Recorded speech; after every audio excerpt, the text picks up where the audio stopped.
recording and allow me to welcome you to this session of the QM East Regional Conference titled Novel Approaches to Meet Accessibility Standards.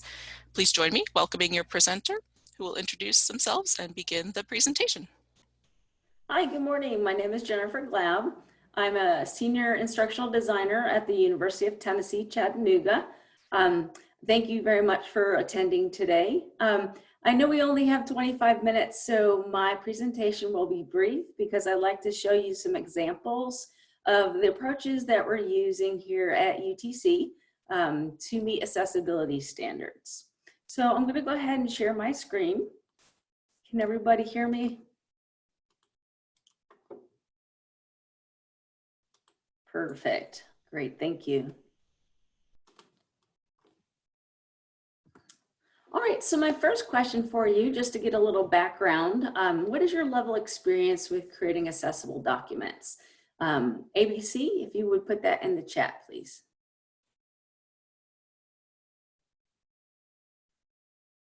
Okay, great. A lot of intermediate, some experts here.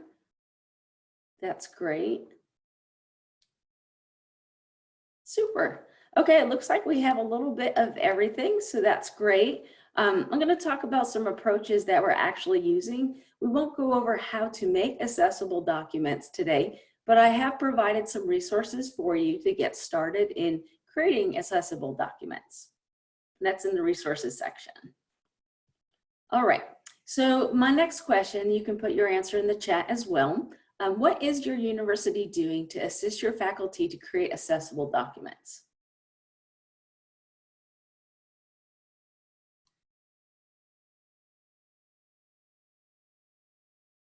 Oh, great. I see somebody here is talking about Ally. Great. We have some word and training, support. Glad we have some interest in Ally. We're actually going to talk about Ally today. One of the things we have done is we have a whole initiative. What we call this the Accessible Information Materials and Technology Program. And this started out as an initiative and now it is a full program. What we provide is we try to give instructions and information about how to make technology resources and services accessible to all of our students, faculty, and staff. So that is part of our annual goals, is to reach accessibility for everybody. So this includes all of the technology products that we use in our Teaching and Learning Center because we want to provide accessible content in our learning management system. So the first thing we have done, some of you have also done this, is we started using Blackboard Ally. We use Canvas. We have just recently started using Canvas and we're in our first year. And so we'll talk a little bit about what Blackboard Ally is, and then I'll show you some examples of how that works in our Canvas learning management system. All right, so I already heard that some of you have used Ally, so I'm just going to skip this question and move on. So what is Blackboard Ally? Well, first of all, it's a tool that can help our faculty to look at the accessibility of their documents. It provides information and feedback for the faculty to be able to create accessible documents. It does give an accessibility score and then some steps and recommendations on creating accessible documents. It also gives an overall score of accessibility in the actual course. It also allows our students to download accessible formats. For instance, if there is a scanned document posted in the learning management system, they can convert that into searchable text. There's other options too, such as we'll talk about in a second, which is audio. Now, I don't have a disclosed disability. However, it's so much easier for me to have a PDF read to me than to be able to read it. So there's a lot of options for them to download this accessibility features. This specifically addresses Quality Matters Standards 8, which is the accessibility and usability for all learners. And we'll talk about specific standard 8.3 today. which is providing accessible text and images for all files, documents, LMS pages, and web pages. Some principles of standard 8.3 are that images, graphics are described using alternative text, tables are set up with headings and columns, documents are HTML styles, headings, etc., or formatted using styles. PDFs also contain text that are searchable, and also text has searchable contrast. I just wanted to ask real quickly, has anybody ever had a course that didn't meet expectations and you struggled to work with your faculty to create accessible documents? We got some big yeses on that. Great. I think this is a super easy tool to use. Now, I'm not here to promote Ally. I don't work for Ally. It's just one of the services that we have been providing to our faculty, and it's super easy to use. So we'll actually look at that in a little bit. It does so much more than what is in the standard principles, such as looking at PDF documents just a little bit more, tagging documents, looking for searchable text, contrast issues, improperly structured documents.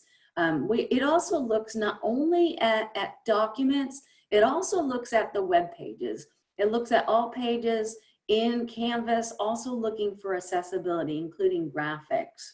It also includes a report about graphics that may induce seizures. So this is something that we tend to address every semester, is trying to remove those graphics that could potentially induce seizures. The alternative formats that are available to students are electronic braille. They are EPUB, which is for e-readers, HTML, which also is a structured tag document, OCR PDFs, which make it so easy for the faculty to convert their scanned documents into searchable text without having to use Adobe Pro. Tagged PDFs, and also the audio files, MP3s. I'll talk about our implementation year and our success rate. What we did is we turned on Ally in every single course, which is approximately 2,500 courses per term. We also provided training workshops on Ally and promoted it through the use of emails and other communications. We also did a contest that I'll talk about in a second.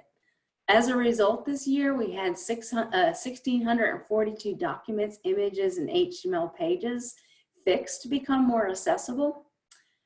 Before the fixes, before running Ally, we averaged about 43% accessibility, which is kind of a low score. Overall, we're about 70% for overall courses. We had an increase to about approximately 84% after the fixes, which is much higher than the 43%. So that was an overall improvement of 41% for each fix. We also had an accessibility contest. We plan to do a few more. This one we ran in November, right before Christmas. And we just promoted it to allow faculty to work on making their documents more accessible using Ally. We did not have great participation. In fact, only 10 people participated in it, but the results were extremely high. We had, in that short window, that whole month of November, in those 10 courses, 501 documents were fixed. And that's an amazing number. That amounted to 30% of all the issues that were fixed during the year. So we do intend to do this every semester. There's also institutional-wide reporting for the accessibility. So I'll talk about the success rate here. So it offers two things. One, it offers instructor feedback, and we had 4,983 launches to that instructor feedback. And also, because of that, there were 1,642 fixes in 251 courses. So that's a conversion rate of over 30%. Engagement with alternative formats. Now this can be used both for faculty and for students. And I think this was amazing result. 21,000 launches to the accessibility format window, with over half of them downloaded, or almost half of them downloaded into accessible formats. So that's over a 50% conversion rate using the Ally alternative formats window. And so that is super good, I believe. So let's go over to, I have two things I want to show you.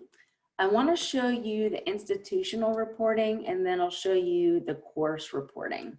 Or I could do it the other way around. Let's start with an actual course. So we turned on this accessibility report for overall courses, which is super nice. What that's going to do is show your faculty all of the files and web pages that are in the course. This is an example workshop that I use for all of my Canvas training. So there's a lot of non-accessible or low accessible documents in this. So what it's going to do is first show that. So I have 82 files or web pages, and I have 9 content items that have easy fixes. So this is probably looking at images that need to be fixed or contrast issues. This little indicator here shows the level or the score of accessibility. That red is a low score. The orange is a little bit higher. The green is getting really good, and I don't know if I have any perfects in there, so that's the goal, is to get them perfect. But it's so easy. Let's see, I'll look at this image, for example. That one is 70%, it's in the green, although it does have issues. So when I click that issue, it's gonna pull up the actual file or the image. And on the side here, it's going to give all of the examples. So this one is just looking for a description for the alternative text.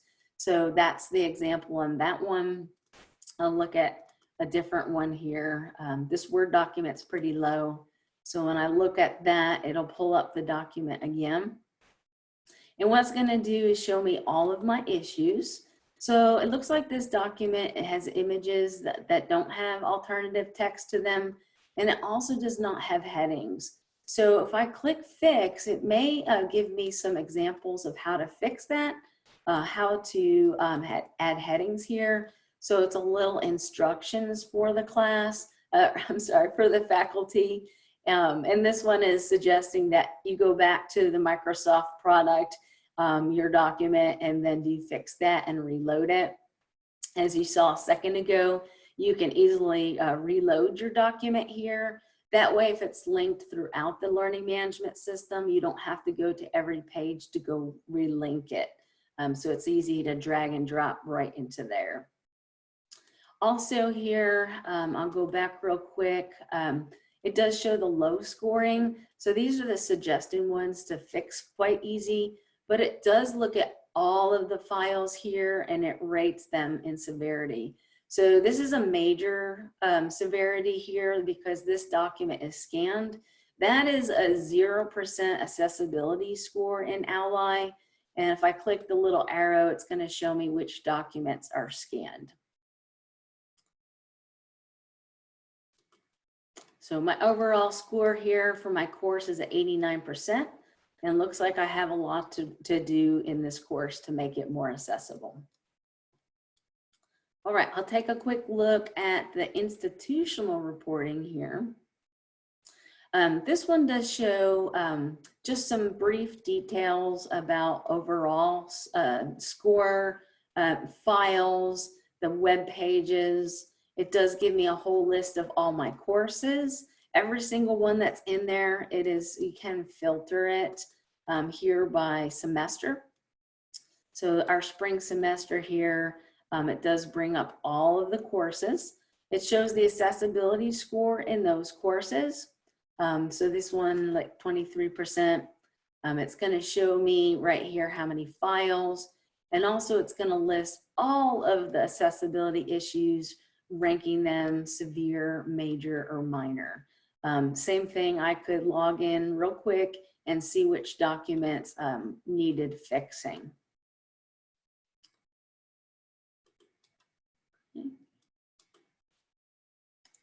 It's also going to show usage, so I could pull a report to see how many people are using it. That's how I was able to show you the statistics today. You can run a date format.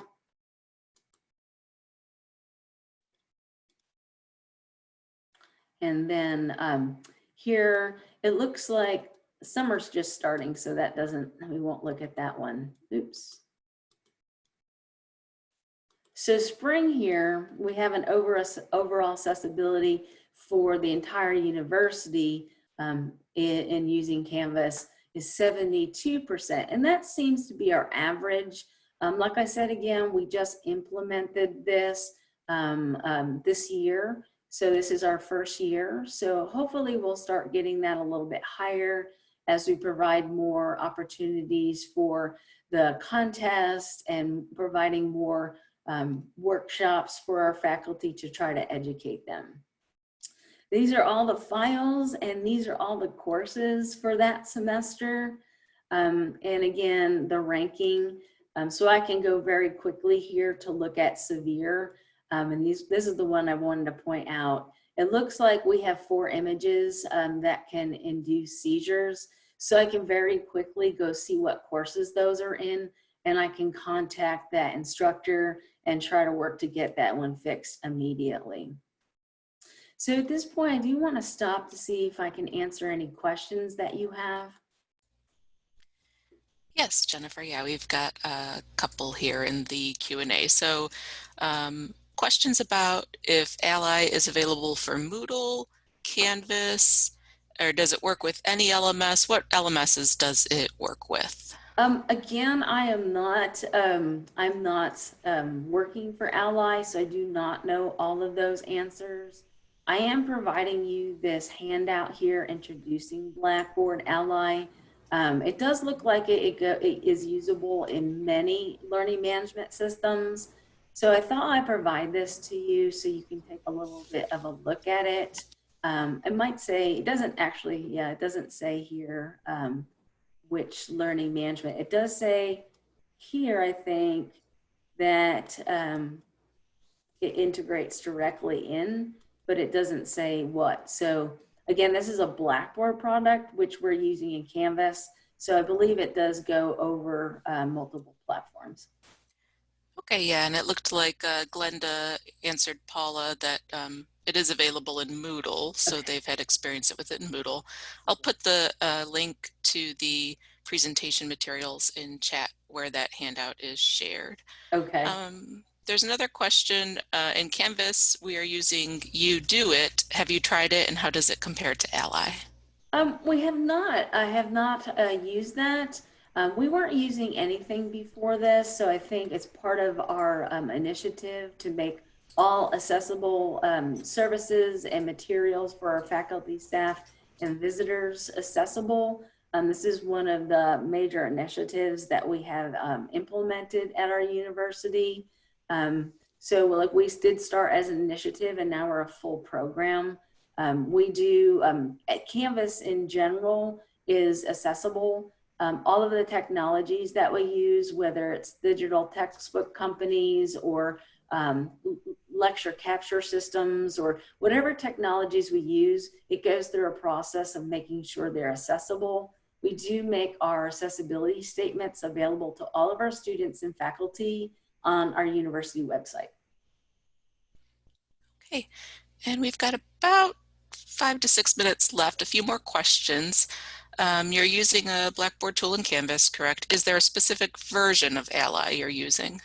That I don't know of either. I just know we have it and we use it. I don't even know the costs. I know it's an enterprise license, and I'm not sure anything really more about Ally. I use Ally as an instructional designer.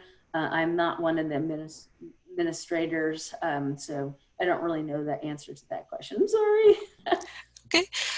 Can the instructor see the accessibility report for their courses? Absolutely. So this one is the instructor view. There's a couple more views besides just this accessibility view that's available for the faculty. They can see on their actual course site, I'll just open up a module here.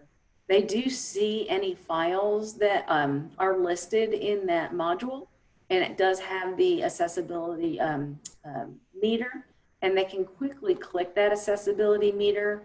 And actually, what I failed to show you is what the students see as well. So I'll show you that. So this is the one that would be that I just clicked on. So each one of them shows. We also have a files repository. So it would show a list of all of your files and all of the accessibility scores for all of the documents. And I'll actually open up one of the actual files that a student might click. For instance, this happens to be a presentation tool here, a presentation that I use in my accessibility workshops. So if a student clicked on it and opened it up, this is the window for alternative formats. So we do have the ability to download, but here's the alternative format link for the students. So they click that, and these are all the options for them. For instance, is a PowerPoint, so they can make it a tagged PDF. They can turn it into an HTML, MP3. So, and they can download that very quickly. And the MP3 is really good. I don't think I can show you sound, but it's actually really, really good. And I'll show you one more thing here. I was playing with this a little bit, and I had a scan document, which is 0% accessible. When I ran it through Ally, the OCR, just to make it searchable text, it still, said I have room to improve. It made it medium. And then I was able to run it through Adobe Adobe Pro DC. It made it 100% accessible using that tool. And I think that's what Ally was really good at. It looks at all of the accessibility features of a PDF, and using the Adobe Pro does give you the ability to make it 100% accessible, such as doing a document language, or doing your headings, your tables, your images. It runs through a full search. I've also provided this handout for you. This one I give out to my faculty just as a step-by-step, real quick handout, just how to run even the searchable, the scan documents through searchable. It looked like we had 5,000 scanned PDFs in our Canvas LMS last semester, or this semester that's finishing up. And that's a lot. And if they just took 2 seconds to open up that alternative format window and run it through OCR, it would make a huge improvement. And it would probably take it from at least a 0 to maybe a 50. And then if they ran it then through Adobe Acrobat DC Pro, this is the steps to run the accessibility checker there, which would make it 100% accessible. And you do have the ability to edit, so you can fix contrast issues. You can get rid of, if you've ever scanned a document and you have that whole where the book opens up and then you get that black line, you're able to take those out. You can take out anything that's not needed, and you can make the text a little bit darker. So you can make your documents fully accessible using the Acrobat Pro, even if it was a scanned document. And if there's any images or text that gets skewed a little bit through the OCR process, you can retype it and make the words viewable. Okay, we are at 11:25 right now. We have a couple other questions. Perhaps you might be able to put your email address in, or I can share the link to the conference presentation materials. Mercelada was interested in the contest that you run. Okay, great. And Charles was asking about meeting standard 8.3, helping reviewers, and Nancy was asking about statistics around student use. So, you know, if there's possible for you to connect with, you know, folks that might be interested in that. I think I did see the student use. I think it looked like you had student use statistics, and the contest was very interesting. Maybe there's more information on that in the presentation. Absolutely, yes. I put my email in the chat window, and I'd be happy to talk to anybody about that. Thank you very much. Thank you, Jennifer. So let me stop our recording.